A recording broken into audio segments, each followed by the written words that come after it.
Man, I'm telling y'all, I'm gonna miss every single one of you. I mean, it wasn't all bad, right? At least you got Baby Yoda, right? 2020! Hey. What's up, man? 2020.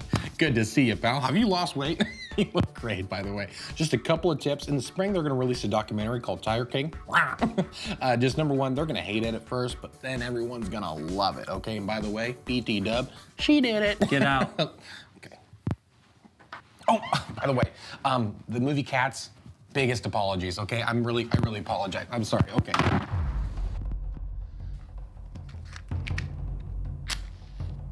Is that fire? Oh, he's lighting a candle, everyone.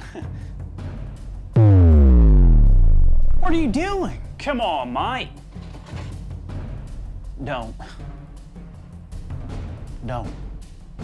Are you listening? I said don't.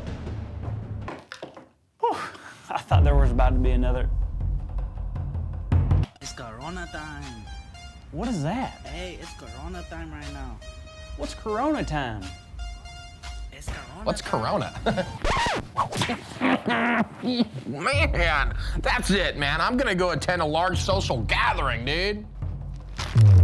Please, no. I wanna go to Florida. That's it, I'm going anyway. Large social gatherings? That means we could still meet, right? Of course. That's great. Online. What? We don't know how to do that. Not my job, not my prob. Well, at least I can still graduate. Oh, man. Money! We're gonna be rich. Why are they laughing? Don't worry about it. What are you doing? Oh, me? I'm just planning my vacation for down the Keys this weekend. But now I gotta reserve my week at Disney. Look at this. Oh! Hey, how you doing? We got some unexpected but unwanted surprises for 2020. Yeah. All right, sign there. You guys got a party going on? Something like that. All right, take it easy. What's that? Oh, this? Just something I got for you guys. What's in the box? What's in the box? Please no. Not the Olympics. Yes! Oh, come on! Woo-hoo! Are you... Come on, please stop. I thought it was gonna get worse. Oh, come on! Corona time. Hey, it's Corona time right now. Oh, man. Money! We're gonna be rich. Woo! You're too much. You're too... No. Wealth. Poverty. We control everything. Yes, we do. Good luck pooping. Because of the toilet paper. Yes. FDSM, what is up? Dylan and Alyssa here with another installment of Youth Night Live. It's my favorite night of the week. It's my favorite night of the week, and mainly because I've had a 3-week winning streak against you for, 3 weeks. But that's good stuff. But we have some announcements. Is that what a 3-week winning streak means? I don't need your sass. We have some announcements for you, and so we hope that you will pay attention to these because these could be very important. So, Alyssa, would you tell us about Senior Sunday? Tell us a little bit about that. Yeah, Senior Sunday. That is going to be June 14th. We are getting to have Senior Sunday. Mark Super your calendars. exciting. Mark your calendars. So you don't want to miss June 14th. You really don't. It's going to be great. Also, we mentioned this last week. We just want to remind you, pun intended there, that if you have not signed up for our Remind texting service, it's really important that you do that because we're going to continue to send out updates and information and all that kind of good stuff through that. So again, you can look at the graphic right here, check it out, make sure you sign up for your appropriate age group, I guess demographic. Sign up for that. Also, if you haven't signed up for our newsletter, parents, that is on the website, firstdenton.org/students. So those are all the announcements I think we have for today. So sit back, relax, and get ready to enjoy another episode. Episode? We got to cut that part out. That's terrible. No, it stays in. Cool. Another episode of Youth Night Live.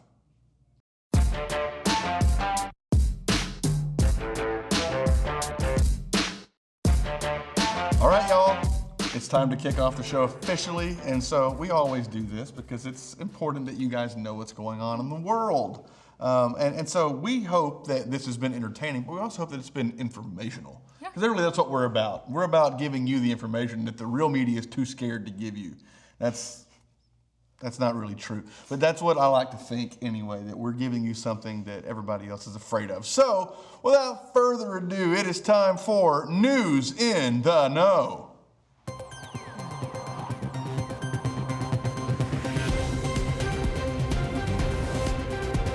All right, for our first news story, a monkey breaks into an ATM machine and the surveillance footage is, you guessed it, bananas. In Delhi, India, a monkey is engaging in criminal activity, or so it would seem.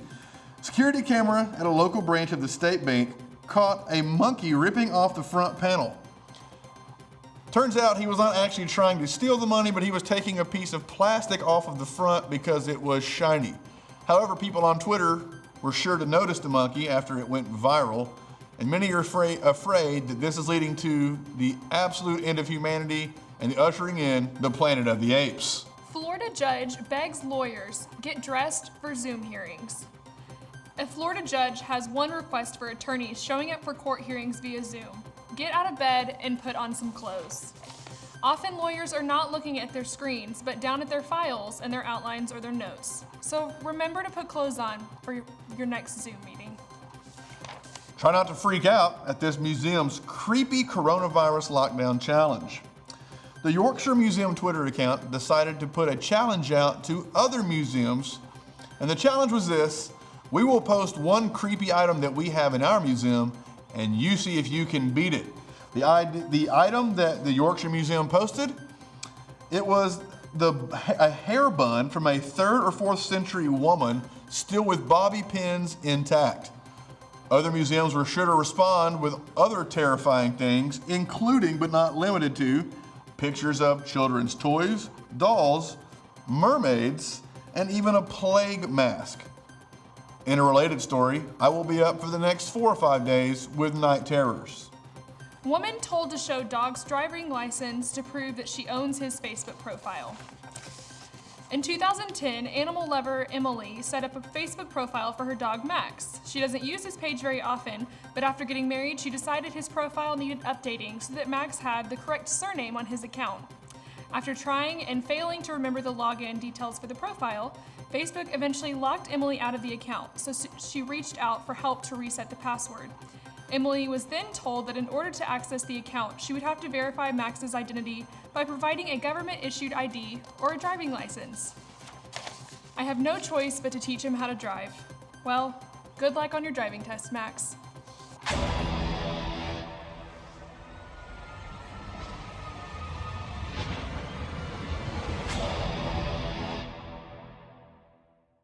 All right, Alyssa, it's time for the most anticipated portion of what has become a staple in our Wednesday night portion, okay? And so tonight we're doing gross trivia. Now we're doing things a little bit differently tonight. We don't have things we're gonna blend. I think we're gonna take a break from the blender. I'm sure you're sad about that? Thank you. Sad about that. So just tell the audience real quick, out of the 2 things that you had to eat which were blended, which one honestly was the worst? I think the first one, the Flamin' Hot Vomit Shake. Ugh. But the one last week, I had to chew, so like, I don't think the audience realizes how thick it was. Like when I went to empty out the blender, it was like concrete mortar. Like I had to Oh, you don't have to tell me. I had to use a knife and scrape it out. It was pretty horrible, and I'm sure Claire is super grateful for me using our blender from home for that. Yeah, I looked in the mirror later and I had blue speckles from that blue bunny that we blended. Yeah, because when you took a sip the first time, you blew into your cup. Yeah. Well, that was to keep me from throwing up. So. Well, it was good. So today we're going to be using some garden variety baby food. Baby food. Now, you've got a 2-year-old. I do. And so I assume that not super recently, but in the recent past, you have fed your 2-year-old baby food. I definitely didn't feed her anywhere near as anything gross as like some of our options here. Some of these aren't bad. We'll kind of go through these in a moment. But baby food is not good. No. It doesn't taste good at all. Meat should never be pureed. No, it should not. And one of the things that baby food, the reason it's not great is because there's no salt or anything in it. It's literally just a vegetable or whatever it is pureed with water. That's literally the 2 ingredients in every one of these. And so they're not good, and they don't look appetizing. No, every time you kind of shake the table, I see them like. You see them moving. So real quickly before we start, let's just kind of go through what we have. So I'll let you start on your end first. Yeah, we've got squash. Squash. Okay, not a terrible one. So over here, oh boy, we've got chicken and chicken broth. I'm not excited about that. This one is sweet corn and green beans. That's a really lovely color. Yeah, that is. Okay. Here we got, okay, this one won't be terrible maybe, apple and prune. I don't think I've ever had a prune, so. Green beans. Green beans, classic, it's a staple. Yeah. Beef and beef broth. We've got the chicken and the beef, in case you're wondering. Here's the thing, I'm a little alarmed. This is super pink, and I'm not okay with that color. That's kind of gross. Pears, mangoes, and spinach. Not terrible. Ham and gravy. Ugh. So in case you're it's congealed at the top, by the way. Ew. Oh, that looks really gross. Oh no. Pear, carrot, and peas. Although it just says pea. So just one pea. It's Yeah, a just pea. one. Pea. Here we've got. Oh no, I did that one. Oh, we got just carrot. That's another popular one. Carrot. Good old carrot. Yeah, this one's just prunes. Prunes. Just prunes. That's a really gross color. It's too. really runny too. Yeah. That is very liquidy. And then finally, we have beef with gravy. So we had beef broth, and now we've got beef and gravy. And that's even pinker. I don't know what to do with that. So Yeah, all the meat ones are really scary. yeah, I'm not looking forward to this. So here's what we're gonna do. It's gross trivia. You know how this works. We will take turns asking each other questions.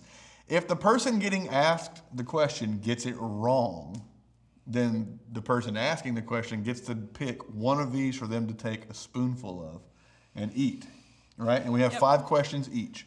Now, at the end of 5 questions each, whoever has the most right points or most questions gotten right wins. The loser, however, has to take a little bit of each one of these, put them in a cup, and eat/drink. He's gonna be drinking it. So I hope. not excited about this at all. So, would you like to do the honor of the first question, or would you like me to do it? Go ahead. Okay.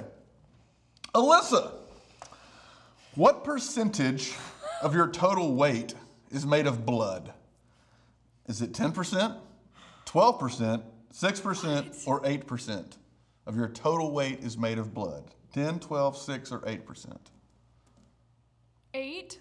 It is 8%. It is 8% of your total weight is made up of blood. Wow, well done. I'm gonna have to. I hate that you got that right off the bat. Not excited at all. Yeah, I'm pretty excited about that. Yeah. Okay. In the movie WALL-E, who is Wally's companion while he's cleaning garbage? Oh my gosh. Is it a bug? Oh, I don't have any Disney questions. Well, I said no Mulan or Moana. A bug, a fork, a dog, or a worm?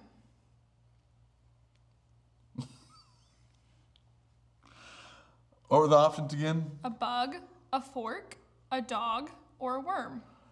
A worm. No. It was a bug. I was gonna say that. Specifically, it was a cockroach. I was gonna say that, and then I backed off of it. I should have known. All right, so which one of these lovely things do I need to take a bite of? You're not doing that one first. I may not do that one. Why are you this way? Yeah, we're gonna do the beef. We'll just think about the past few weeks. You're the We're gonna do worst. the beef first. Oh my gosh. Okay, It I don't know if y'all can see this. It smells like dog food. It smells exactly like Alpo. like dog food. Oh my! Oh, It's like a gray, meaty that's a bad pudding. smell, guys. I'm gonna enjoy this though. I can tell you without any hesitation, I will not enjoy this. It tastes, or it looks just, it's thick. Look at that. Look, oh my gosh. That is, It kind of looks like refried beans. I can tell you, you won't taste like refried beans. All right, folks, bottoms up. That is That's horrible. making me gag. That's 100% gross. Oh, there's no, like it's just cold. It's just beef. It's just cold blended meat. Oh, hate it. Oh. All right, here we go. During the attack on the first Death Star, what is Luke's call sign? Is it Red 9, Red 5, Rogue One, or Rogue Leader? Rogue leader? It is not. It is Red 5. Red 5. They have call signs? Yeah, like, they did. They did. And this is going to be fun for me. Let's see. Just remember what I've been through the past. Oh, I have no weeks. sympathy. We'll do this one that has the weird runniness to it. This is the chicken and, you know what? No. We're going to go ham and gravy. We're going ham and gravy. This is the one that like It's congealed on top. it looks really bad. No. It doesn't smell like ham. Ooh, it's like spongy. Oh, these all smell like dog and Yeah, cat this is food. it's horrible. No. I'm not taking a You've got to get it. No, you got to get it. Okay, that's fine. Is But that okay? quit knocking it off. You don't understand what I've been through Be a the past team few player. weeks. It's dramatic. All right, enjoy. Oh, it smells so bad. It does. This smells worse than I think the beef one. They're both pretty bad.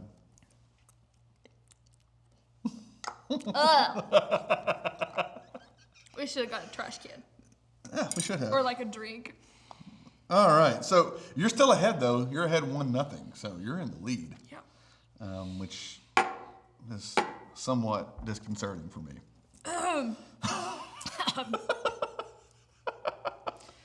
Made my eyes water a little bit.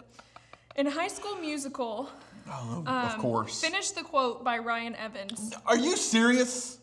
Everyone loves a great musical number, jazz hand routine, song and dance man, or a jazz square.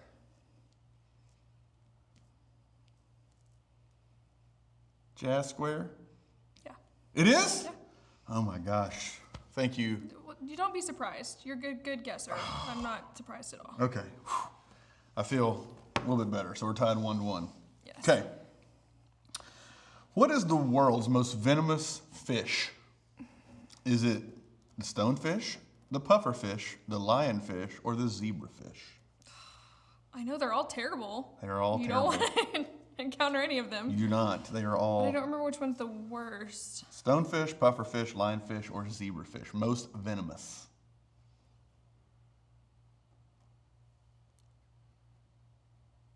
Read them again. Stonefish, pufferfish, lionfish, zebrafish.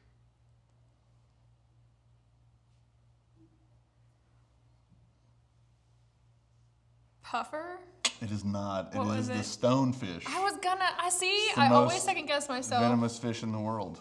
Always do. Now, what you may not know is the pufferfish is the most poisonous fish That's in the world. probably why. If you eat it, you have a very I watch high all chance those of shows dying, where they yeah. like let themselves be stung Yes, by yes. those things. All right, let's see. We won't do another meat one right now. Okay. Let's get away from the meat. My stomach thanks you. Yeah. Let's see. Let's do a green one. Green one. Let's go with the sweet corn and green beans. Oh my. I don't like that. Oh my, that smells worse than the dog food. Like, just take a little smell of it. Nope. Just I'm gonna have to taste it. I don't need to smell it. You're not even barely putting anything on the spoon. Okay, that's better. It's better. Hey! That was a lot. It was a little thick. It's a lot thick. Yeah, that's a lot. Alyssa! How thick that is. Just because you did it doesn't mean I have to torture myself. All right, enjoy. Oh, why did I do that? Yeah, you shouldn't have done it. You should have just left it alone. I don't know if I can do this one. It's just corn and green beans. That's all it is. Yep, it's just corn and green It's just beans. corn and green beans. Yeah, hold the nose. Yeah. Ugh. Oh yeah, that was worse. Is that worse than the ham? Yep. Yeah, it looks gross. Why? Why is that worse? I don't know. Corn and green beans should not be worse than pureed ham. Oh, okay. Your turn. Your turn. Tied 1-1 still. Okay. What character does Alyssa Milano voice in Lady and the Tramp 2? There's a 2? Yeah, it's really cute. Is it Lady, Sophia, Bella, or Angel? I have no clue. Bella. No, I don't. it's Angel. Crud. Yeah, why would you ask that question? That's terrible. Well, it didn't really help me that you got it wrong, so. Okay, we'll pick one. Are you going another meat one? Yeah, because if you eat the meat ones, then I don't have to. You're the worst person. Yeah, we're gonna go with this one, which is beef and beef broth. So I've already had beef and gravy. Now, oh my. Even if I lose, I'm enjoying this a lot. You don't have to stick your nose up that, but I can smell it from here. I really don't want to do this one. Yeah. Here it is, folks. Beef and beef broth.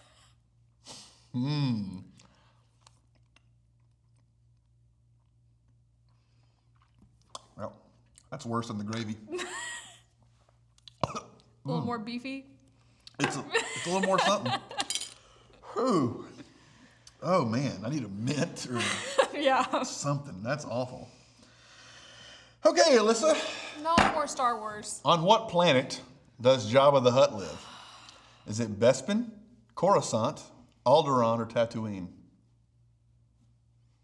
Bespin, Coruscant, Alderaan, or Tatooine? I've at least heard of, I think, 2 of them. But that doesn't help me, unfortunately. D. Was I right? Yep. Yes! Tatooine. So now you're ahead 2-1. I'm very unhappy with this right now. Guys, it might actually happen this week. Okay, who is the youngest Disney princess? Okay, I'm about to punch. Is it Snow White, Elsa, Rapunzel, or Cinderella?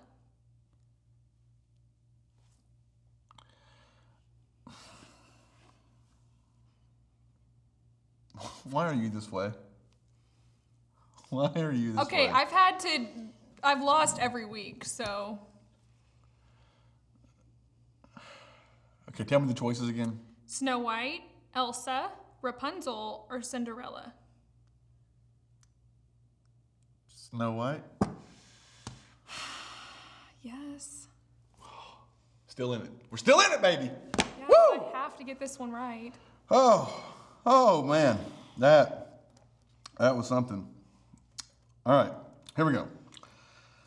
In a standard deck of cards, what is the only king without a mustache? The king of clubs, the king of hearts, the king of spades, or the king of diamonds? The only king without Diamonds? a mustache. It is not. It is the king of hearts. I The king mean- of hearts. Okay. Just saying. Throwing that out there. All right, let's see. Let's do an orangish one. What you got over there? That's squash. Let's go with pea, carrot, and pear. I feel like it's just gonna taste like peas. It smells like pears, so I think you're gonna be okay there, actually. Okay. It smells kind of sweet. I think you may be okay. Dadgummit, I should have picked a better one. Yeah, it wasn't terrible. See, dang it. I mean, it wasn't good. I don't want to like eat the whole thing, but Now, Alyssa, I didn't gag. I get this one right, it's game over. I think. Because we're tied 2-2, Yeah. right? Yeah. Okay. And I'm sure I won't get it right because I'm sure it's another sneaking Disney question. It's not. It is not a Disney question. Okay. It's a Gilmore Girls question. Oh, you fiend. In Gilmore Girls, what is the name of the inn that Lorelai opens? Is it the Independence Inn, the Cheshire Cat Inn, the Dragonfly Inn, or the Gilmore House?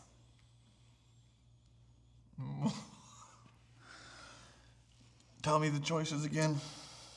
The Independence Inn, the Cheshire Cat Inn, the Dragonfly Inn, or the Gilmore House? Dragonfly Inn. Yes? I hate my life. Is it really? Oh my gosh. I almost guessed Cheshire Cat. I was that close to Cheshire Cat. Oh, but you didn't. didn't.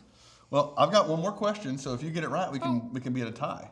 But you started, so that was, Oh yeah, you've already done 5. correct. Right? I think that's right. We're not good at math. We're not, and I wasn't good at keeping track of how many. I know I've asked 5. Okay, yeah, that was my 5th one too. Going back. All right, so that means that you're the lucky recipient of a small. We won't do a big, but a small spoonful of each into this lovely container. So we're going to start with chicken and chicken broth. Ooh, that sounded good. Oh. Ew, it almost looks green. I don't know if y'all can see this, but it's like bouncing in there, which I don't think food's supposed to bounce Okay, like just that. hurry up. So I'll just. A little bit. I'm not putting much. Look, Ew, that's a lot chunkier than any of the other ones. we're just going to use the same spoon to mix them. That'll It's be gonna fine. appetizing. All right, so now we'll put a little bit of pear, carrot, pea. You can put a lot of that one. That one tasted good. A little bit of that in there. We'll do a little bit of the corn and green beans, which you didn't like that one, right? No. Oh, thank you. Yeah. Just trying to make sure that we even it all out. And then, of course, the beef broth. Yeah, that looks good. While we're doing this, what do you think the color is going to be at the end of this? Brown. Just like a dark brown or? Yeah, like what comes out of the baby. Yeah, this is so pink. I'm very concerned with it. And this one too. All right. Oh gosh, those two smell. Yeah, they do not smell good. Really they, bad. They smell the opposite of what you should put in your body. All right, so now we're gonna get to some good stuff. All right, this is apple and prune. That'll be sweet. That actually smells really nice. Okay. It's got a good notes to it. Yeah, you're also, I'm just gonna. I mean, mixing it with chicken and beef, so. Yeah, but like, I'll do a little extra dollop in there. Oh, thank you. I'm nothing if not a man of kindness and empathy. Right? Here's some carrots. Those are pretty liquidy, but carrots are sweet too, so that's fine. All right, prunes. We're getting to the good stuff here. Ew, it looks like It just smells like raisins. gravy. All right, pears, mango, and spinach. That one smells good too. It smells like the mango. I hate how liquidy they are. It's pretty runny. All right, and we'll do just a splash of the green beans. Oh my. Maybe you should use a spoon. I'm pretty sure that's gonna come out in one big chunk. What? Okay. There's one. Hey, that was enough. There, had to get one more little dollop in there. And then finally, the squash. Look, it's the perfect size for this cup. How about that? All right, Gosh, so look at all the layers. you want to mix it or leave it like that? I don't think one or the other is gonna help. No, I it think isn't. we're good. And so, listen, can we just state for the record that 4 weeks in a row, 4 weeks in a row, ladies and gentlemen, I have been your champion. And as your champion, it brings me. It's not because you know things. It's just because you're good at guessing. Either way, I'll take the win. So there you go. Some of the chicken has kind of settled at the bottom there. So there you go. All right, Alyssa, that's all for you. Do I just have to take it like a spoon? Yeah, of it? just a Okay. spoonful of it, but like a good spoonful of it. Yeah, that's good right there. That's good. Oh. My eyes just crossed when I smelled it. I don't know what to do with I that. had the strongest desire just now to just all over your face. I would be very upset with you. Please don't do that. I wish I was the kind of person that could do that. I really want to be. Thank you, Lord, that you're not. We probably should have pulled the trash can around. Oh, you'll be fine. It's just one spoonful. It's better than a blender. I can do this. You got this. But I think I drank less when I did the blender drinks. Maybe so. Okay, I'm gonna plug my nose because I can't handle that. Oh my gosh. Ugh. How was it? Is it good? You know what? Just to show you the character that I've got. Look. I'll do it too, solidarity. And I'm taking a big spoonful of it. It depends on what you get. I got a lot of chunky meat. I got a lot of horror. That is not good. Okay, well, that's the end of gross trivia round 4. I need a mint immediately. All I taste is dog food-ish flavors mixed with fruits. It's like if I poured dog food in a bowl and then put an apple on it. That's a pretty good description. That's what it would taste like. So, anyways, we'll be back next week, and we'll be sure to surprise you with more new things. Sorry. How you feel, Alyssa? I feel like I shouldn't speak or it's gonna come back out. All right, folks. All right, so Alyssa, for the last couple of weeks, we've had senior spotlights, and we've gotten to spotlight and love on our seniors, and that's been really heartwarming. But today we have another great interview that I'm super excited about. Now you have seen this person many times live. In fact, they've come here, correct? Yeah, he came to a D now. So how long ago was that? 3 years ago? So And then I've seen him at some conferences. Yeah, and then he's also been at several conferences recently at the Rethink conference, which was at Cottonwood. And so super excited, very fortunate to grab him. He's been a very, very busy human being. But I want you to check out this interview that I did with Tim Barnett. He's an amazing dude. He's got a great mind. He's an apologist. And he has some stuff that I think you're really going to want to check out. So without further ado, Tim Barnett. All right. Hey, y'all. Welcome to another great interview that we're going to have on our Youth Night Live. And so our special guest tonight is somebody that many of you have heard of. Many of you have seen him at the Rethink conferences. He's even been to this church to speak at one of our events. And so I'm going to let him introduce himself, but this is Tim Barnett. And so, Tim, would you mind telling us, I already said your name, obviously, but tell us who you are, what you do, and all that good stuff. Sure. My name is Tim Barnett, and my full-time job now is a Christian apologist with Stand to Reason. Now, some people might not know what a Christian apologist is. It's kind of a strange word. You don't hear it every day. Right. An apologist is someone who gives a defense for the Christian faith. So I like to describe it as, think of a lawyer, standing in front of a judge and jury, and they're just going to present their case for what they believe and why they believe it. And it turns out everyone is an apologist for their view. Okay. So I get labeled as, that's my job description, the Christian apologist. But it turns out everyone who holds a view is an apologist for their particular worldview. So there are atheist apologists, and there are Muslim apologists and Hindu apologists, and you just go down the list. So I work now full time. I get paid to travel around and speak on these kinds of issues to do with defending the Christian faith, God's existence. Is the Bible reliable? What about the problem of evil? All these kinds of things come up, and I get to respond to those. And so our ministry at Stand to Reason, we are not just an informational ministry, but we consider ourselves an incarnational ministry. So we're trying to train students and adults. We're trying to train them not just with information and knowledge, because there's lots of smart guys out there who don't have what we call the ambassador model or the ambassador character. And so we're trying to model what it's like to be Christ-like. And so knowledge, wisdom, character, that's our mission. And that's what we do. I love that. Yeah, I love that. And I've seen several of your things. And one of the things that I love about Stand to Reason, by the way, just on a side note, is, 1 Peter 3:15 is where we get, the whole idea of apologetics. And I think for myself included, we love to say, hey, find that reason and talk about it and stand for it. But we kind of forget, at least I do sometimes, that last part, to do things with gentleness and respect. And one of the things that I love about Stand to Reason is that you guys consistently present your cases in ways that I think are both humble, but also articulate. And it's just really cool to see apologists who are willing to be gentle and loving and respectful while maintaining the truth. And I think that's one of the things that I love about your ministry and Stand to Reason altogether. So appreciate how y'all pull those things in. Cool. We're doing our best, and we don't always do it Sure. as great as we want to every single time. You know, we're as human as everyone else, and sometimes, you know, ego and that kind of thing get in the way, and you got to remind Sure. yourself, yes, Peter adds at the end of that, you know, that command with gentleness and respect. It's almost like Peter knew, man, people are going to go and try and give a defense for what they believe, the hope within them.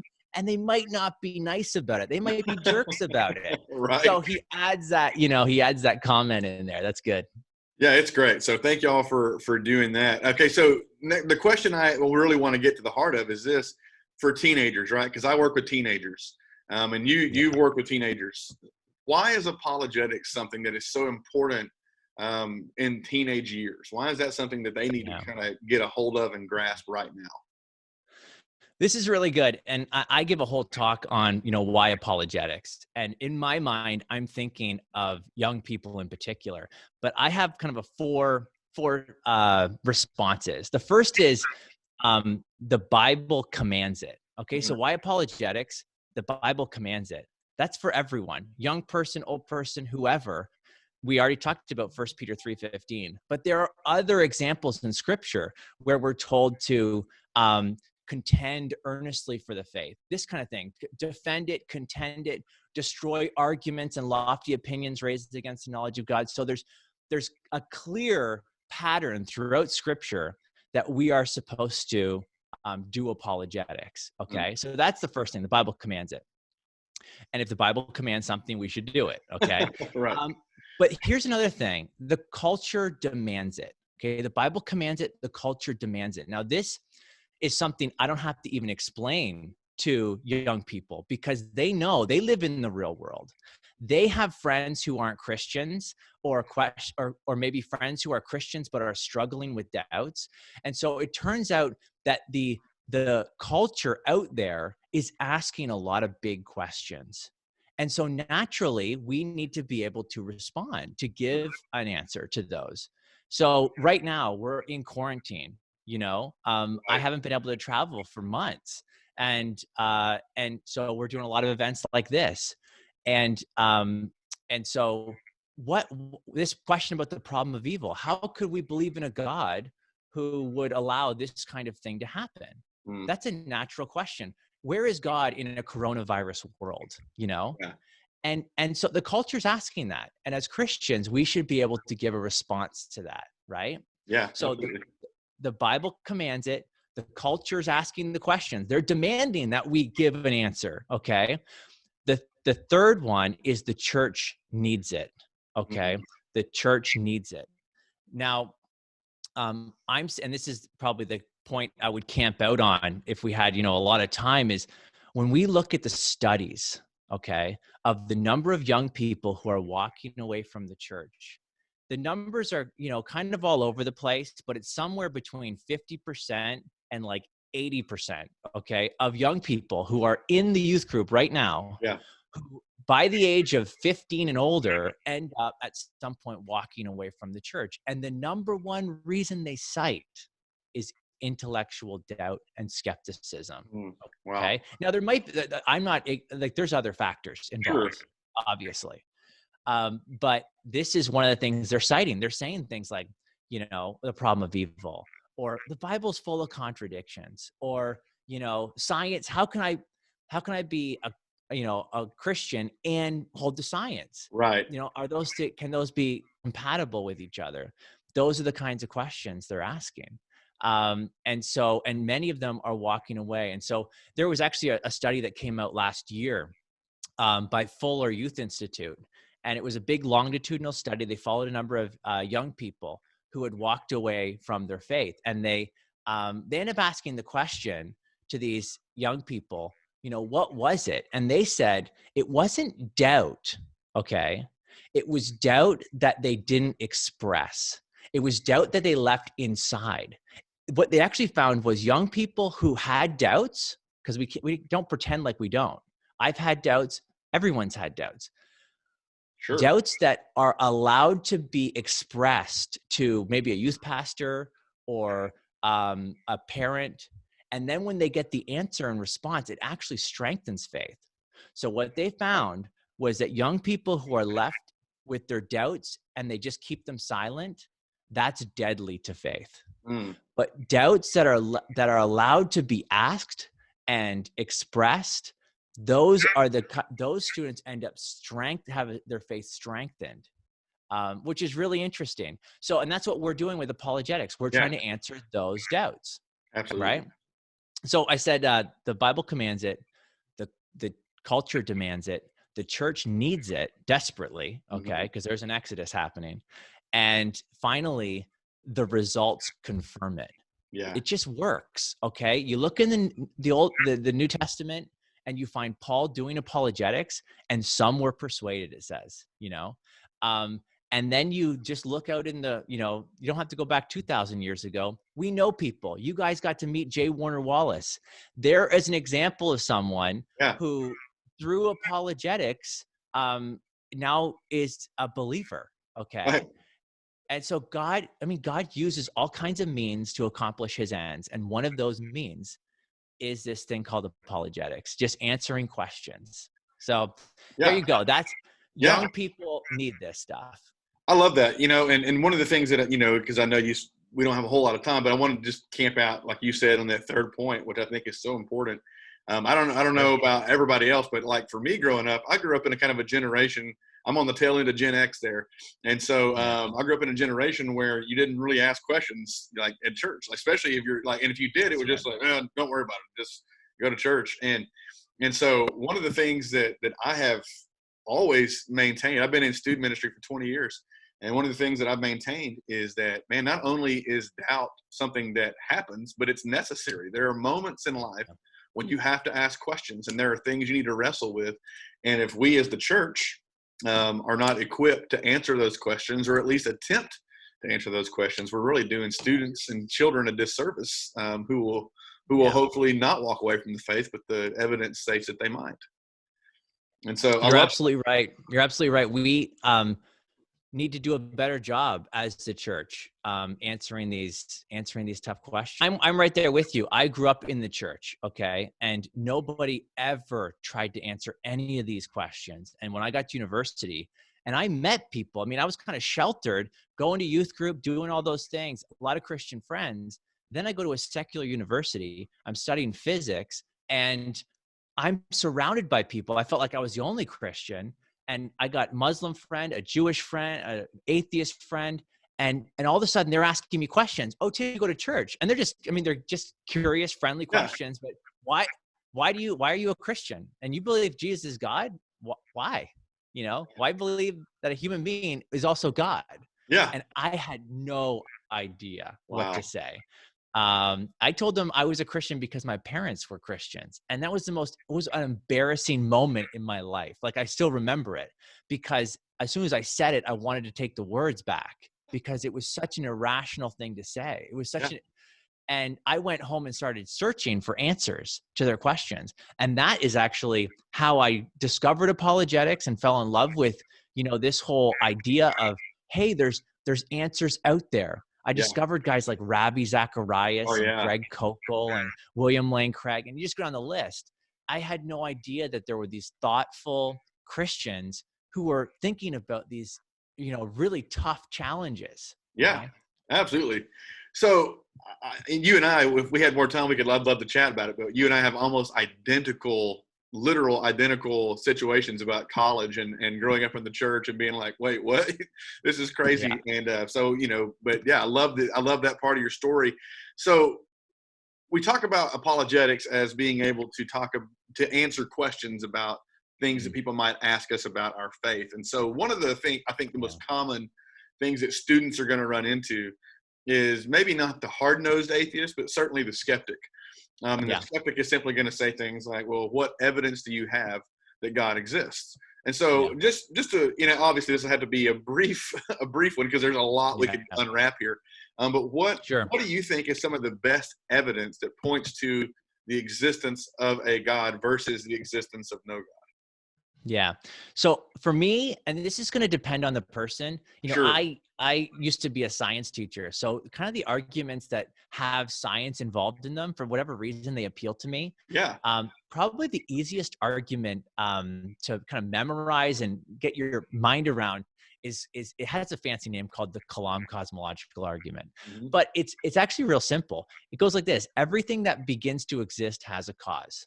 And so everything that begins to exist, we know there was a cause that caused it to begin to exist. Okay, so like my phone here, hey, there was a time when it didn't exist. It came Right. together. It began to exist. There was Apple caused this phone. This book came into existence, right? Right.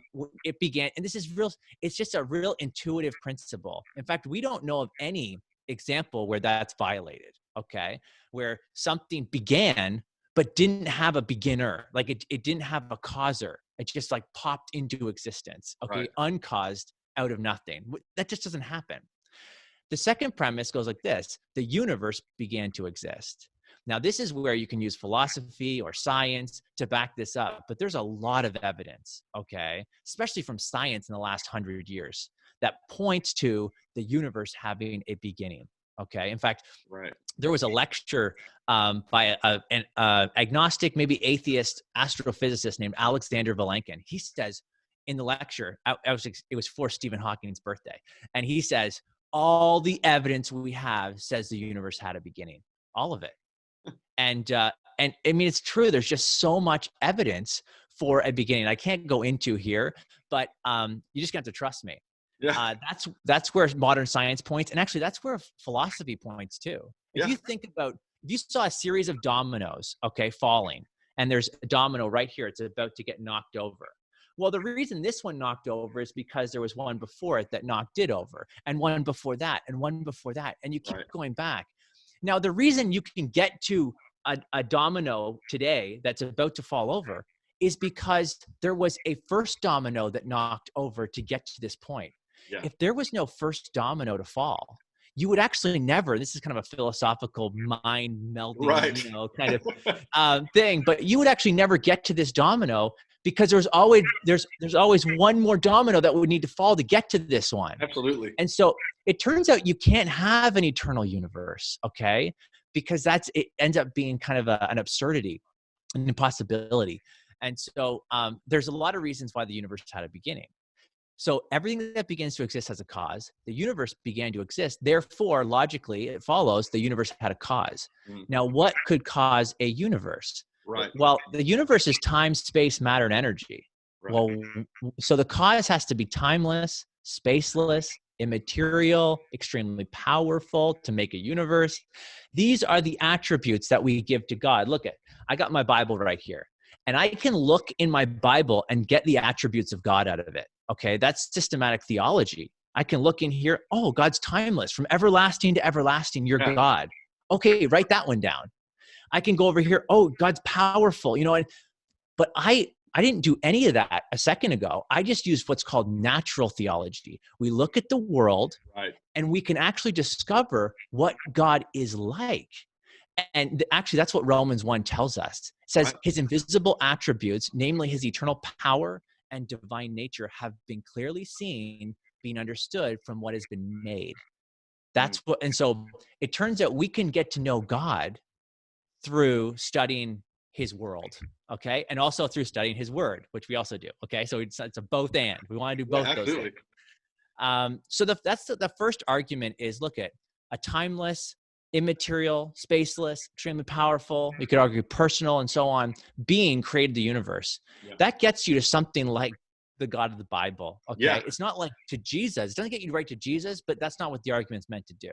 Right. The argument just gets you from naturalism, there is no God, nature is all there is, to now supernaturalism, right? To, hey, there's something beyond the natural world that is not natural. And now we can start to zero in, okay, who is that being? What is he like? Right. And I think that you find that expressed in the person of Jesus Christ. Okay. And 100%, yeah. you could argue through the resurrection. So that would be an argument. Another argument I like, and I don't know, do we have time for one more? Yeah, that's great. Okay. I really like the moral argument for God's existence. Yeah. And this is an argument you don't have to know science. Right. We all know that there is a moral law. It's written on our hearts. Okay. And so there's a kind of a philosophical way to break it down. I kind of like how Ravi breaks it down. He says, look, if there's evil in the world, okay, there's evil. And it's hard to deny that there isn't evil in the world. Okay. Right. It seems like it's everywhere. The world is broken. Okay. It's not supposed to be this way. And by the way, that presupposes a sposer. Okay. If it's not supposed to be this way, that's because it was supposed to be somewhat.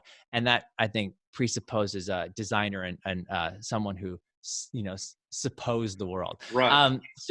So it goes like this. There's evil. If there's evil, there must be good. If there's evil, there must be a way to adjudicate between good and evil that is outside of any individual or culture. That standard we would call transcendent. Mm-hmm. And many have argued that if there is a transcendent moral standard out there, it is it's located in God.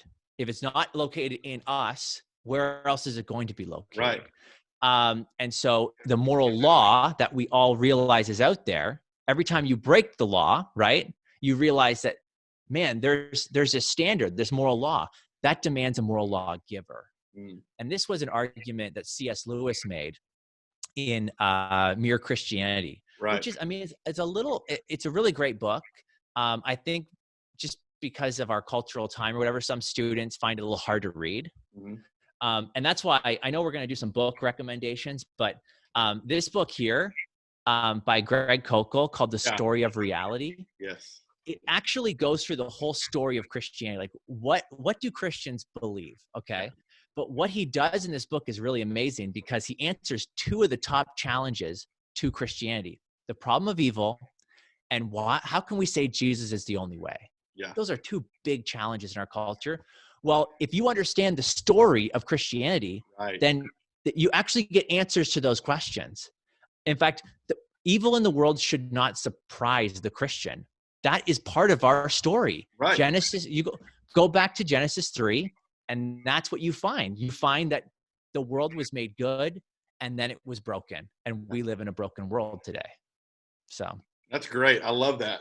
It's interesting. Anytime an atheist or an agnostic or even something else, they try to claim a moral sort of standard, then they're literally borrowing from the Judeo-Christian worldview of good and evil, because we have that found in our scripture. We have a reason to believe that objective moral standard was given to us by an all-powerful creator. And so to posit that it wasn't, well, you're borrowing from our worldview and yet claiming that our worldview is false, which is the law of non-contradiction. It's either true or it's not. That's right. And this is a cool observation because we are made in the image of God, right? And we live in God's world. Yeah. It doesn't take long for someone to start talking, and they end up saying something that's borrowing from our worldview. Exactly. So the relativist can come along and say there is no truth. There is no truth, right?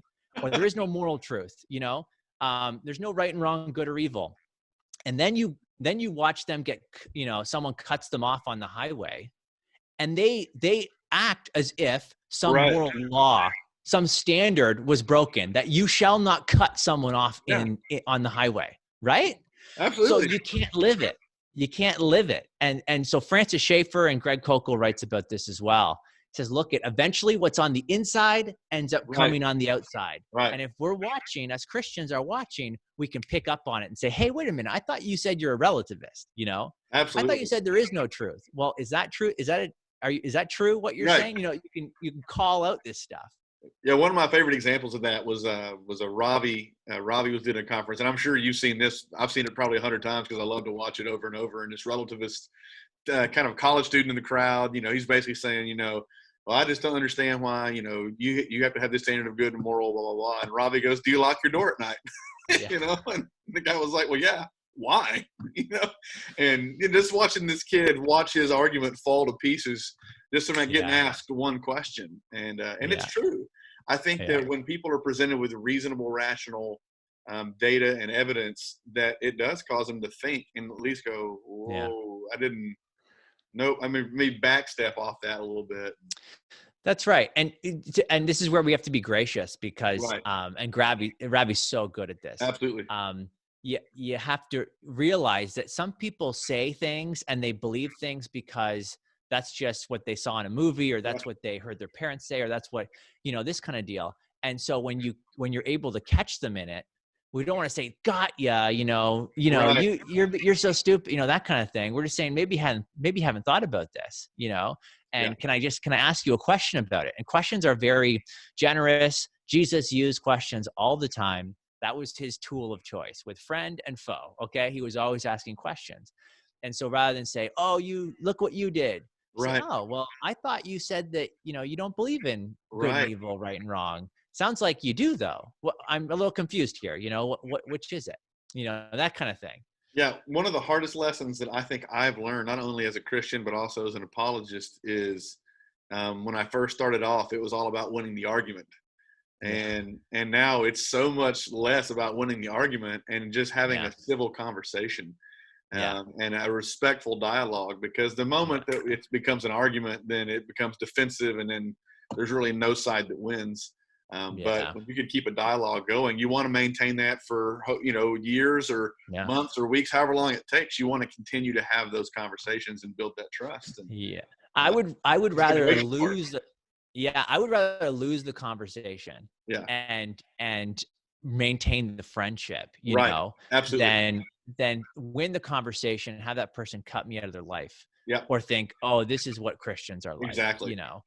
I want to be overly gracious with the person. If that means biting my tongue when they say something that I think's foolish and, kind of walking away, then so be it. Yeah, we talk about a red light, yellow light, green light. Like be aware of it. Just you got to be aware when they get to yellow. You slow down, calm down, and all that good stuff. So, all right, we'll have one more question for you before we wrap up, and that is just, would you kind of point us to some resources or some things that would be helpful for students and maybe the parents that are watching too, to have to help equip themselves with information.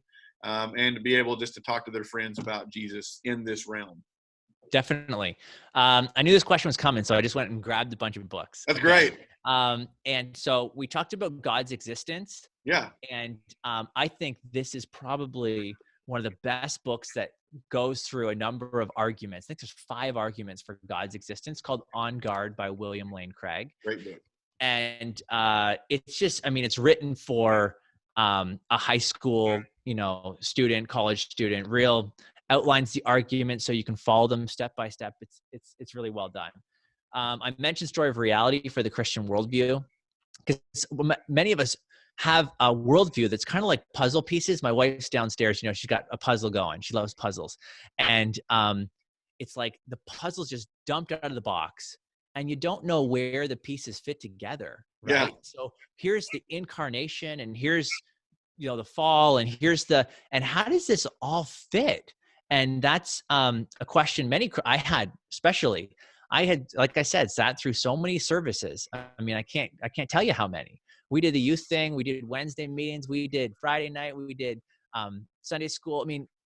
If the church doors were open, we were there, but I couldn't tell you how the Christian worldview fit together. And by the way, there were pieces of the puzzle. Sometimes there's pieces that don't fit properly because they're not supposed to be in this puzzle, right? They're from another puzzle. And so some people are trying to take puzzle pieces from like karma, and trying to fit that in the Christian puzzle. No, it doesn't fit. It doesn't go there, or reincarnation or whatever. So that's a good book. If you want to talk to your friends about your faith, your convictions, what you believe in, Tactics is a really good book for that. And this is a brand new edition, just came out. It's a longer book, but it's so valuable. Here's 2 more. This one, because I think probably relativism and kind of the questions that flow from that are, they're not going away. Our culture's getting more relativistic. Paul Copan has a really good book called True for Me, But Not for You. Mm. And it goes through, I forget how many, like 35 different slogans, like that's just your opinion, or you can choose which religion you want, or Christians are intolerant of other viewpoints, and who are you to judge? Those kind of things. Right. This is such, and they're just short chapters, like 5 pages each, answering each question. Paul Copan does a really good job with that. And then maybe one more, Sean McDowell and Jonathan Morrow, they're just so good at communicating to young people. And this book is called Is God Just a Human Invention? And it has a range of challenges that they take on, like, is faith irrational? Are science and Christianity at odds? Are miracles impossible? This kind of thing. Yeah. And there's like 20 or so questions. So, if I was a student, I wish that someone had said, go read these books, these kinds of books. I mean, it was, I had to go to the internet, and man, you go to the internet, you never know what you're going to get. And Right. I could have, when I did my search, landed on Richard Dawkins' website. Yeah. And who knows what would have happened then, Fortunately, when I hit, enter, it took me to guys like William Lane Craig and Ravi and Greg Koukl. And because those showed up first, I ended up reading their arguments, and I was like, whoa, these guys are good, Yes. And then I would go to the other side, and I was like, oh, okay, they don't have the goods. I think some young people end up with going to Richard Dawkins first, and they never even bother looking at the other side. Yeah. And that's why they think that belief in God is so irrational. It's like believing in a flying spaghetti monster or something like that, So there you go. Well, that's great. Well, Tim, thank you so much for taking time out of your schedule. I know that you've got a tons of iron in the fire with your digital content that you're doing right now, and your marriage thing that you're doing with you and your wife is fantastic. I've been watching that, keeping up with that. And so thank you for taking time out of your day to join with us. And I know our students are going to be very appreciative of everything that you've done and all that you're continuing to do. And so we look forward to the moment when we get to see you again and all that good stuff. But man, thanks again for doing what you do and for being so gracious with how you do it. My pleasure. Thanks for having me on. Yes, sir. Well, thank you, Tim, so much for joining us. Grateful for your insight and all that you had to say. I definitely feel like that was encouraging. Yeah. Super encouraging. And students, if you are interested in any of the books that he mentioned or resources he talked about, please come holler at me. I've got all those resources. I know you're surprised by that. Yeah, you have a lot of books. I have an addiction. An addiction to books is what I have. And so if you want to borrow one of those books or other books that I have, because honestly, let's be honest, a lot of you are spending a lot of time on your screens. You should spend more time in a book. You should read some. If you haven't read this quarantine, read something. But come find me. I'm happy to loan those things out to you. So it's been a great show. Yeah. It's been a really good show. One of my favorite shows so far. We hope you've enjoyed it. We hope that you're encouraged. And we hope more than anything that you will take the things that you learned today and apply them this week. We love you guys. Can't wait to see you soon. June 7th. June 7th, we all get back together. And so we're excited about that. So hopefully we will see you then.